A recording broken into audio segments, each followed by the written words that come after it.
호르무즈 파병 요청과 관련해 우리 군이 미국 주도의 호위 연합체에 참가하는 대신에 독자적으로 작전을 벌이기로 결정했습니다.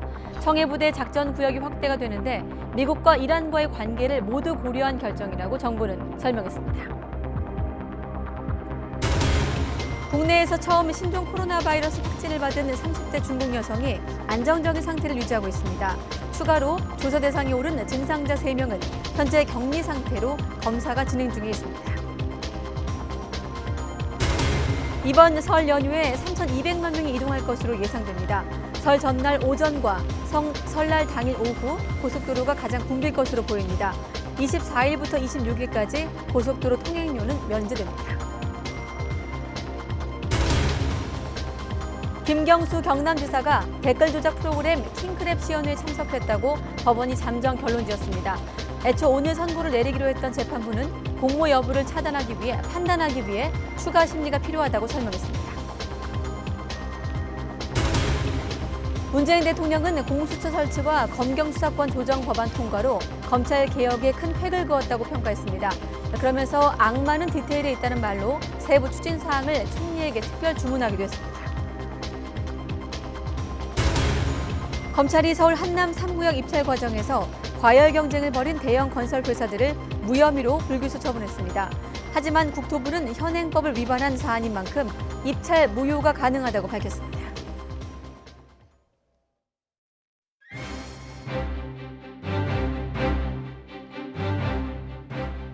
우리 군이 아덴만에 가 있는 청해부대 작전 구역을 호르무즈 해협 인근까지 확대하기로 했습니다. 대신 미국이 주도하는 호르무즈 호위 연합체에는 참여하지 않고 독자적으로 활동하기로 했습니다. 먼저 임성호 기자입니다. 미국의 호르무즈 해협 파병 요청에 장고를 거듭해온 정부가 결국 절충안을 택했습니다. 미국 주도의 호위 연합체 참여가 아닌 우리 군 단독으로 움직이기로 하고 임무도 우리 국민과 선박 보호로 한정했습니다. 이를 위해 아덴만에서 해적 퇴치 임무 중인 청해부대의 작전 구역을 호르무즈 인근까지 한시적으로 확대하기로 했습니다. 아덴만에서 1,130km에 달했던 청해부대 작전 해역이 3,960여 킬로미터까지 늘어난 겁니다. 이번 결정을 통해 중동 지역 일대 우리 국민과 선박의 안전을 확보하는 한편 항행의 자유 보장을 위한 국제사회의 노력에도 기여할 수 있을 것으로 기대됩니다. 독자 활동 방침을 정한 것과는 별개로 정부는 미국 주도의 호위 연합체에도 청해부대 장교 2명을 연락 장교로 보내기로 했습니다. 독자 활동이 원칙이긴 하지만 필요할 경우 다국적 작전을 벌여야 할 가능성도 염두에 둔 겁니다. 이에 따라 오만 무스카트항에 도착한 왕건함이 아덴만 일대에서 활동하던 강감찬함과 임무를 교대한 오늘부터 독자 활동을 시작했습니다. 왕건함은 지난달 27일 부산 작전기지를 떠나기 전 호르무즈 임무에 대비해 대잠 어뢰와 대함, 대공미사일을 추가로 장착하는 등 작전 능력을 보강한 것으로 알려졌습니다. YTN 임성호입니다. 정부의 이번 결정은 미국뿐만 아니라 이란과의 관계까지 모두 고려한 절충안이라는 평가입니다. 또 추가 파병 형식이 아니어서 국회 동의 절차를 피할 수 있다는 점도 영향을 미친 것으로 보입니다. 이어서 김지선 기자가 보도합니다. 지난 2009년 소말리아 아덴만 해역에서 해적 소탕 임무를 시작한 청해부대. 청해부대 파병 동의안은 활동 지역을 아덴만으로 명시하고 있지만 유사시엔 작전 범위를 확대하도록 했습니다. 정부와 여당이 별도의 국회 동의 절차가 필요 없다고 판단하는 이유입니다. 리비아 사건 때나 또 우리 교민들 선박에서 구금됐을 때 이럴 때 작전 범위를 넓힌 겁니다. 그걸 근거로 쓴 겁니다. 우리 군의 독자적 임무 수행 결정은 미국뿐 아니라 이란과의 관계도 고려한 것으로 풀이됩니다. 한미 방위비 협상과 대북 정책 등 한미 간 굵직한 안보 이슈가 맞물린 데다 동맹국 미국의 호르무즈 해협 방위 참여 요청을 더는 외면하기 힘든 상황. 다만 미국 주도의 호위 연합체에 직접 참여할 경우 이란을 단번에 적으로 돌리게 돼 교민들의 안전도 보장받기 어려워집니다. 국방부 관계자는 이번 결정 전 미국, 이란과 협의를 거쳤고 우리 정부의 입장을 충분히 설명했다고 말했습니다. 하지만 사실상 호르무즈 해협을 통제하고 있는 이란군과의 충돌 가능성도 배제할 순 없습니다. 독자적으로 움직인다 해도 유사시엔 다국적 작전에 참여하게 되기 때문입니다. 실제로 우리 군은 청해부대의 전력만으로 어려운 임무는 미국 주도의 연합체 국제해양안보구상과 협력한다는 계획입니다. YTN 김지선입니다.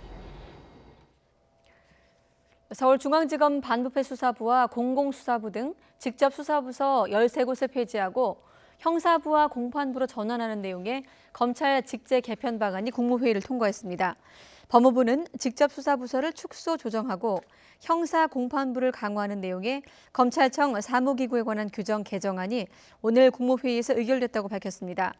이에 따라 전국 검찰청의 직접 수사부서 13개 가운데 10개가 형사부, 3개는 공판부로 전환되고 기존 형사부 7개가 공판부로 전환이 돼 모두 10개의 공판부가 증설됩니다. 선고를 2차례 미뤘던 김경수 경남지사의 항소심 재판이 장기화가 불가피해졌습니다. 재판부가 김 지사가 댓글 조작 프로그램 시연회에 참석을 했다는 잠정 판단을 언급하며 변론을 제기했기 때문인데 김 지사 측은 당혹해하면서도 성실하게 소명하겠다고 밝혔습니다. 강희경 기자의 보도입니다. 김경수 경남지사의 항소심 선고가 2차례 미뤄지고 다시 변론이 시작됐습니다. 김 지사는 선고가 연기된 것에 대해 최선을 다해 재판에 임하겠다고 밝혔습니다. 그동안 사실관계를 밝히기 위해서 최선을 다해왔고요. 대부분 밝혀졌다고 생각합니다. 그러나 곧이어 시작된 재판에서 재판부는 김 지사 측의 방어 논리와 정반대되는 판단을 내놨습니다. 잠정적이기는 하지만 김 지사가 드루킹 일당의 댓글 조작 프로그램 킹크랩 시연을 본 사실이 증명된다고 언급한 겁니다. 그러면서 재판부는 김 지사가 단순히 시연을 본 것을 넘어 드루킹 일당의 댓글 조작 범행에 공모했는지를 따져보겠다는 뜻을 내비쳤습니다. 이를 위해 추가 심리가 필요한 8가지 쟁점도 조목조목 제시했습니다. 킹크랩 시연회를 본 김 지사가 고개를 끄덕여 개발을 승인했다는 취지의 드루킹 일당의 진술에 신빙성이 있는지, 또 드루킹이 단순한 지지자였는지 등이 밝혀져야 한다고 설명했습니다. 그리고 양측의 공방을 토대로 한 심리 결과가 김 지사의 죄 성립 여부와 책임의 정도, 양형에 중대한 영향을 미칠 것이라고도 강조했습니다. 김 지사 측은 당혹스러움을 감추지 못했습니다. 어쨌든 그 부분에 관해서는 조금 더 저희들 생각과 너무 다른 얘기를 하셨기 때문에 다만 얼마든지 바뀔 수 있는 판단이라 생각한다며 재판부에 추가 소명 자료를 내고 앞으로의 절차에 성실히 임하겠다고 밝혔습니다. 재판부는 다음 달 21일까지 특검과 변호인 측 의견서를 받은 뒤 오는 3월 10일 다음 공판기일을 진행할 예정입니다. 재판부가 추가 쟁점으로 변론을 재개해 재판 장기화가 불가피해지면서 항소심 결론은 4월 총선이 지난 뒤에야 나올 것으로 보입니다. YTN 강희경입니다. 네, 국내에서 확진 환자가 발생한 신종 코로나 바이러스가 사람 간에도 전파될 수 있다는 사실이 알려지면서 추가 환자 발생에 대한 우려가 커지고 있습니다. 특히 중국의 최대 명절 춘제를 맞아 중국인 관광객이 급증하면서 감염자가 추가로 국내로 입국할 수 있기 때문에 조기 발견과 대처가 관건입니다. 한영규 기자가 보도합니다. 국내에서 신종 코로나 바이러스에 감염된 환자가 발생하면서 추가 환자 발생 등 확산 우려가 커지고 있습니다. 전문가들은 중국과 주변 국가로 신종 코로나 바이러스에 감염된 환자가 빠르게 늘어나는 상황을 고려할 때 국내에서 추가 환자가 발생할 가능성이 커졌다고 분석합니다. 중국 최대 명절인 춘제를 맞아 한국으로 오는 중국인 관광객이 늘어나면서 국내에 감염자가 입국할 수 있기 때문입니다. 또 신종 코로나 바이러스는 사람 간에 전파될 수 있는 것으로 확인된 만큼 감염자에 의한 추가 확산도 배제할 수 없습니다. 중국에서 그 감염 환자가 많이 늘어날수록 우리나라로 그 감염 환자가 유입될 가능성이 많고 특히 이제 반복적인 유입 과정에서 검역 과정이 걸러내지 못하면은 실제 이제 확진 환자와 접촉한 우리나라 국민들이 생겨날 수 있고 그 중에 일부가 발병을 할 수 있고 전문가들은 환자 유입을 100% 차단하기 힘든 만큼 이들이 지역사회에서 활동하며 바이러스를 전파하지 않도록 조기 발견에 집중해야 한다고 강조합니다. 중국에서는 우한시는 물론 베이징과 상하이, 광둥성에도 확진 환자가 발생한 상황. 그렇다고 중국에서 입국하는 모든 사람에 대해 정밀 검역을 하는 것은 사실상 불가능합니다. 전문가들은 공항에서 나올 때는 증상이 없다가도 국내에서 머물다 발병할 수 있다며 증상이 발생하면 여러 병원을 전전하기보다 보건소나 질병관리본부에 즉시 신고해 행동 지침을 전달받는 것이 바람직하다고 밝혔습니다. YTN 한윤규입니다. 네, 이렇게 우리는 물론이고 태국 또 일본에서 확진 환자가 나오면서 중국발 신종 코로나 바이러스로 각국이 비상입니다. 이번에는 사스 또 메르스와 비교해서 이 신종 코로나 바이러스는 어떤 바이러스인지 계속해서 김정회 기자가 보도합니다. 코로나 바이러스는 바이러스 모양이 태양의 코로나처럼 원형 모양의 돌기가 튀어나와 붙은 이름입니다. 주로 동물에서 유래되는데 사람 감염도 일으킵니다. 사스와 메르스가 대표적입니다. 사스, 메르스 등 사람 감염을 일으키는 6종류의 코로나 바이러스 외에 새로 나타난 게 신종 코로나 바이러스입니다. 유전 체계로 보면 박쥐 유래 사스 코로나 바이러스와 비슷해 89.1%가 유사하다고 나옵니다. 감염되면 고열과 함께 기침, 호흡곤란 등 폐렴 증상이 나타납니다. 현재 예방 백신이나 치료제는 없어서 항바이러스제가 증상 완화용으로 처방됩니다. 치료제가 없는 만큼 면역력이 회복을 좌우하는데 임산부나 노인, 기존에 건강 문제가 있었던 사람은 심각한 상태로 이어질 수 있습니다. 동물에서 유래한 바이러스로 추정되지만 사람 간 감염도 인정되는 분위기입니다. 보건당국은 되도록 우한 등 발생 지역 방문을 자제하고 야생동물을 접촉하지 말라고 당부하고 있습니다. 또 손 씻기와 기침 예절 등을 꼭 지키고 돌아와 의심 증상이 생기면 1339에 전화해 진료기관을 안내받은 뒤 의료진을 만나 여행력도 알리라고 당부하고 있습니다. YTN 김정혜입니다.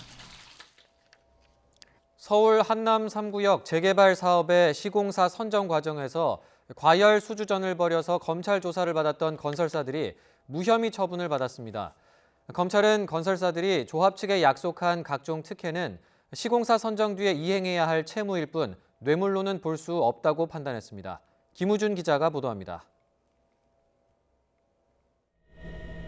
5,800여 가구에 총 사업 비용만 7조 원에 달해 세간의 이목을 끈 한남 3구역 재개발 사업. 지난해 말 도를 넘는 수주 경쟁 속에 서울시는 입찰에 참여한 건설사 3곳의 위법 정황을 포착해 검찰에 수사를 의뢰했습니다. 한남 3구역은 도시 및 주거환경정비법 등 현행 법령 위반 소지가 있는 20여 건을 적발했고, 그러나 검찰이 2달 가까운 수사 끝에 내린 결론은 기소할 수 없다는 것이었습니다. 서울시의 판단과는 달리 건설사들이 조합에 약속한 각종 경제적 지원들은 도시정비법 위반 사항이 아니라고 본 겁니다. 검찰은 도시정비법 위반 혐의를 적용하려면 대법원 판례에 따라 뇌물죄에 준하는 부정행위가 있어야 하는데 건설사들의 제안을 뇌물 수준으로 보기 어렵다고 설명했습니다. 뇌물은 특수한 개개인한테 이익을 제공했을 때 성립되는데 건설사 제안은 공개적으로 전 조합원을 대상으로 이익 제공을 약속했기 때문이라는 겁니다. 그러면서 이주비 무이자 지원 등 건설사가 조합에 제시한 각종 혜택은 시공사가 결정된 뒤 건설사가 이행해야 할 계약생의 채무일 뿐이라고 설명했습니다. 도시정비법상 이를 처벌하는 규정이 있어야 하는데 아직은 이를 처벌하는 규정이 없어서 검찰도 결국에는 무혐의 처분을 할 수밖에 없었던 것 같습니다. 검찰은 이번 불기소 결정은 서울시 의뢰에 따라 입찰 제안서 등의 내용만으로 결정했다며 입찰 과정 전반에 범법 행위가 없다고 판단한 것은 아니라고 선을 그었습니다. YTN 김우준입니다. 국토교통부는 한남 3구역 재개발 사업에 참여한 건설 3사에 대해 현행법을 위반한 사안인 만큼 검찰의 불기소 처분에도 불구하고 입찰 무효가 가능하다고 밝혔습니다. 국토부는 한남 3구역 재개발 시공사 선정 과정에서 제한된 사업비와 이주비 등에 대한 무이자 지원, 임대주택 제로 등의 사안은 정비사업 계약 업무 처리 기준 등을 위반한 것으로 입찰 무효 등이 가능한 사안이라고 설명했습니다. 또 입찰 무효 조치에 따르지 않을 경우 관련법에 따라 2년 이하 징역이나 2천만 원 이하 벌금에 처해진다고 강조했습니다. 설 연휴가 얼마 남지 않았는데요. 이번 연휴 기간에 고속도로는 귀성길은 설 전날인 24일 오전이, 그리고 귀경길은 설 당일인 25일 오후가 가장 혼잡할 것으로 전망됩니다. 자세한 내용은 백종규 기자가 전해드립니다. 민족의 대이동이 이어질 설 연휴. 이동 인구만 무려 3,200만 명이 넘을 것으로 추산됩니다. 이번 설 연휴는 나흘, 둘째 날이 설날이라 특히 붐빌 수밖에 없을 것으로 보입니다. 귀성길은 오는 24일 오전 9시부터 10시까지, 귀경길은 여행객까지 몰리는 설날 당일 오후 2시부터 3시까지가 가장 혼잡할 것으로 예측됐습니다. 이동수단은 승용차가 88%로 대부분을 차지했고 버스 7.4%, 철도 3.6%로 나타났습니다. 하루 평균 고속도로 교통량은 지난해보다 6% 넘게 증가한 472만 대, 최대 교통량도 604만 대에 이를 것으로 보입니다. 승용차 기준 최대 소요 시간을 보면 귀성의 경우 서울에서 대전이 4시간 20분, 서울에서 부산 8시간 10분, 귀경은 부산에서 서울이 8시간, 광주에서 서울 6시간 반가량으로 예상됩니다. 지난해와 마찬가지로 24일부터 26일까지 사흘 동안 고속도로 통행료가 면제됩니다. 정부는 설 연휴 특별 교통 대책을 발표했는데 버스 전용 차로제를 평소보다 4시간 연장하고 교통 혼잡 예상 도로도 중점 관리할 계획입니다. 고속도로 사망자를 줄이기 위한 안전 대책도 시행합니다. 도로 결빙 취약 시간인 밤 11시부터 아침 7시까지 순찰을 강화하고 예방적 제설 작업을 진행하기로 했습니다. 특히 드론 10대와 경찰청 암행 순찰차 22대를 투입해 난폭 운전자 합동 단속도 강화합니다. 지난 5년간 평균 대비 교통사고 사망자 50% 감축을 목표로 설정하고 교통과 안전관리에 한치의 소홀함도 없이 관리해 나갈 계획입니다. 국토부는 설 연휴 기간 하루 평균 고속버스는 1,220여 대, 열차 33편, 연안여객선은 104척을 추가 투입해 시민들의 불편을 최소화할 방침입니다. YTN 백종규입니다. 서울시 교육청이 논란이 일고 있는 초중고등학교 모의선거 교육과 관련해 선관위의 판단을 존중하며 협의해 진행하겠다고 밝혔습니다. 조희연 교육감은 그러나 교사의 정치적 중립을 전제로 한 참정권 교육 보장을 강조했습니다. 교육청은 이와 함께 학교 안에서 선거 운동을 할 수 없도록 해달라고 선관위 요청하기도 했습니다. 권호진 기자의 보도입니다. 중앙선관위가 추가 법리 검토가 필요하다며 사실상 제동을 건 모의선거 교육에 대해 서울교육청이 입장을 밝혔습니다.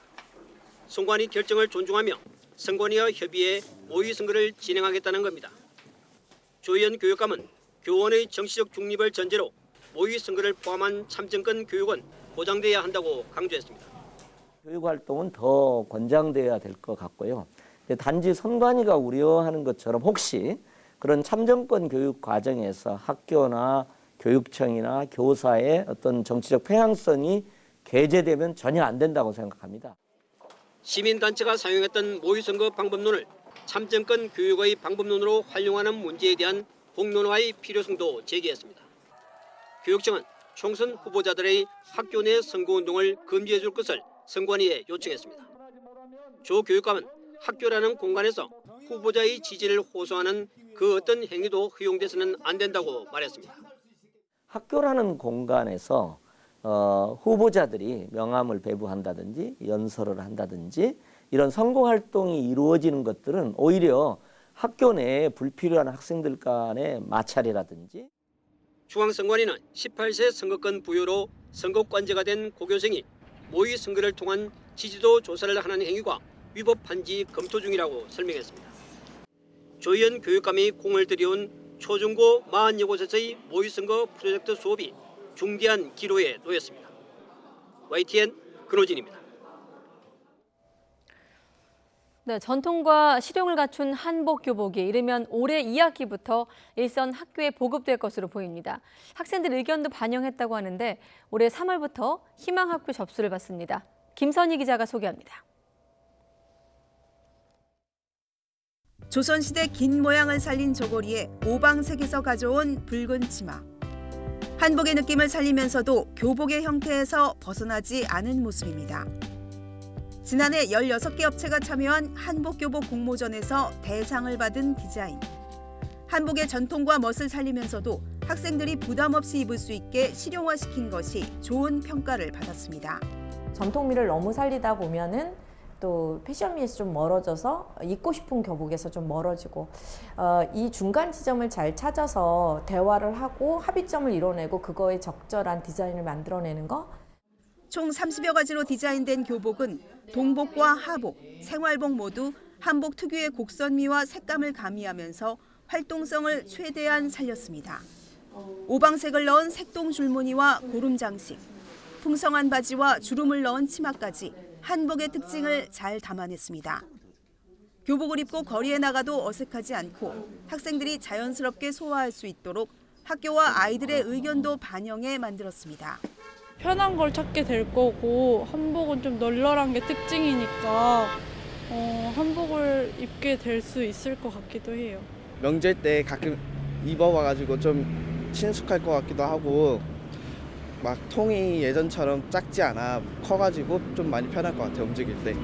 문화체육관광부와 교육부는 3월부터 희망학교를 신청받아 보급할 예정이어서 빠르면 2학기부터 한복 교복을 볼 수 있을 것으로 전망됩니다. YTN 김선입니다. 삼성전자가 코스피 200 지수 시가총액에서 차지하는 비중이 30%를 넘어서자 한국거래소가 시총 비중 30% 상한제를 수시로 적용시키는 방안을 검토하고 있습니다. 거래소 관계자는 지수 분산 효과와 리스크 관리 차원에서 한 종목의 비중이 30%를 넘는 것은 부적절하다며 이렇게 밝혔습니다. 시총 비중 30% 상한제는 시장이 특정 종목으로 쏠리는 현상을 막기 위해 시총 비중을 강제로 낮추는 제도로 6월과 12월 선물 만기일 다음 거래일에 정기적으로 조정하고 있습니다. 코스피 200 시총에서 삼성전자의 비중은 지난달 9일 30%를 넘어섰고 어제 종가 기준 비중은 33.51%에 달했습니다. 코스피는 4거래일 만에 하락했습니다. 코스피는 어제 종가보다 1.01%가 내린 2239.69에 마감했습니다. 외국인과 기관이 각각 2천억 원, 1,900억 원어치를 매도했고 개인만 3,600억 원어치를 사들였습니다. 코스닥 지수도 1.02% 내린 676.52로 거래를 마쳤고 원달러 환율은 8.9원 급등한 1달러에 1,167원에 종료됐습니다. 이는 중국의 우한 폐렴 확산과 국제통화기금 IMF가 세계 경제 성장률 전망을 하향 조정하는 등의 영향으로 해석되고 있습니다. 롯데그룹 창업주 고 신격호 명예회장 빈소에는 조문 마지막 날에도 고인을 애도하기 위한 발길이 계속됐습니다. 서울 아산병원에 마련된 빈소에서는 신동빈 롯데그룹 회장과 신동주 SDJ 코퍼레이션 회장이 함께 조문객을 맞이했습니다. 재계에선 구광모 LG 회장과 또 이명희 신세계 회장, 정용진 신세계 부회장, 허창수 전국경제연합회 회장 등이 빈소를 방문했습니다. 또 강금실 전 법무장관과 박재환 전 기획재정부 장관, 이기권 전 고용노동부 장관 등도 빈소를 찾아 유족을 함께 위로하기도 했습니다. 네, 이상으로 뉴스큐 모두 마치겠습니다. 함께해 주신 여러분 고맙습니다.